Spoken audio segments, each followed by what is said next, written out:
I'll be a cowboy, a Christian cowboy. I'll work for Jesus all my days.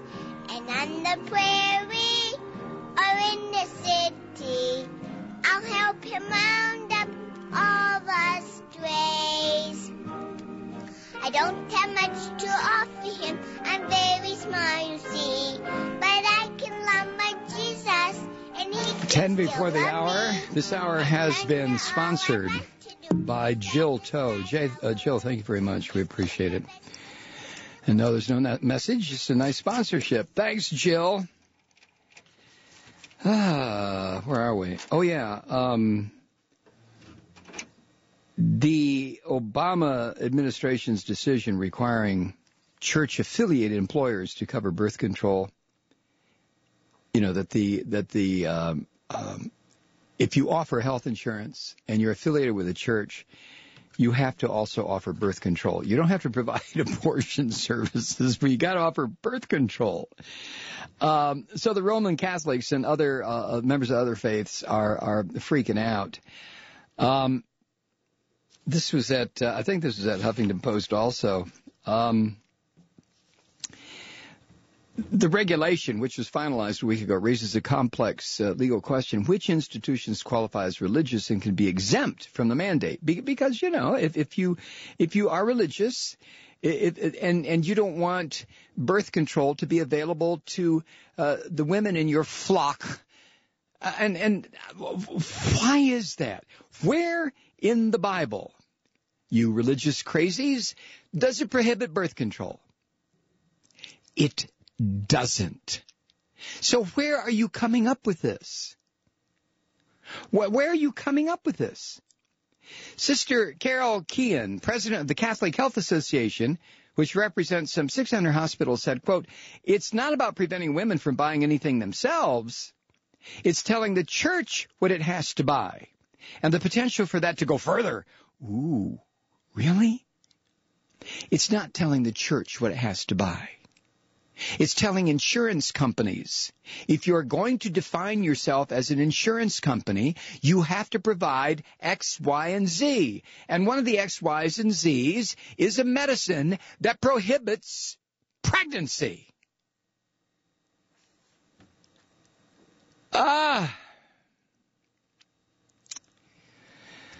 The U.S. Health and Human Services Department says it adopted the rule to improve health care for women last year. An advisory panel from the Institute of Medicine, which advises the federal government, recommended including birth control on the list of covered services, partly because it promotes maternal and child health by allowing women to space their pregnancies. Ooh! Oh no! We have to have more little boys for the Catholic priests to molest.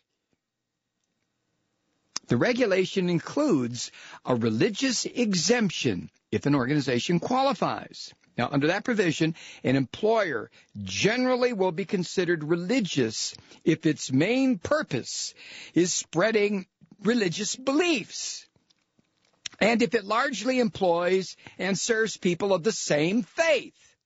That means a Catholic parish likely would qualify for a religious exemption, but a large church-run soup kitchen probably would not.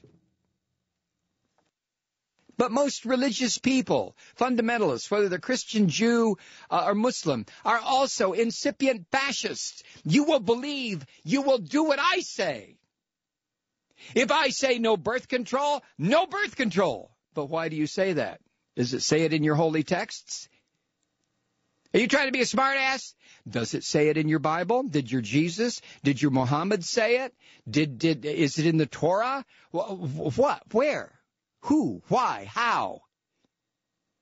This is about control of women.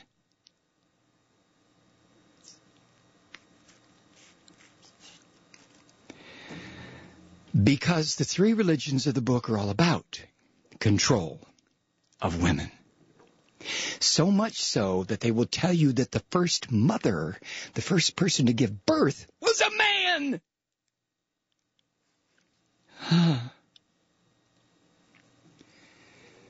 Employers that fail to provide health insurance coverage under the federal law could be fined $2,000 per employer per year, or per employee per year.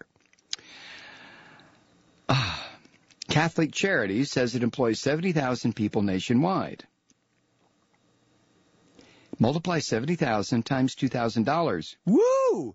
That would be about a week of what the Catholic Church takes in from the terminally faithful.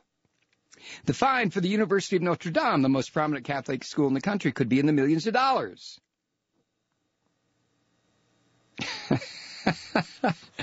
Oh, you know, they bend over backwards to try to exempt, to allow exemptions for these poor, put-upon religious believers. Oh, religion is under attack. Oh, they want the health insurance policies to have birth control pills. Oh, no. Oh, Jesus, they're attacking us again. You know, Jesus is saying, what are you talking about? You people are crazy. You believe in me? You have something called Christianity? Drop it. Take my name off that. You people are nuts. Now, see, I can put words in the Messiah's mouth because I don't see him as the Messiah.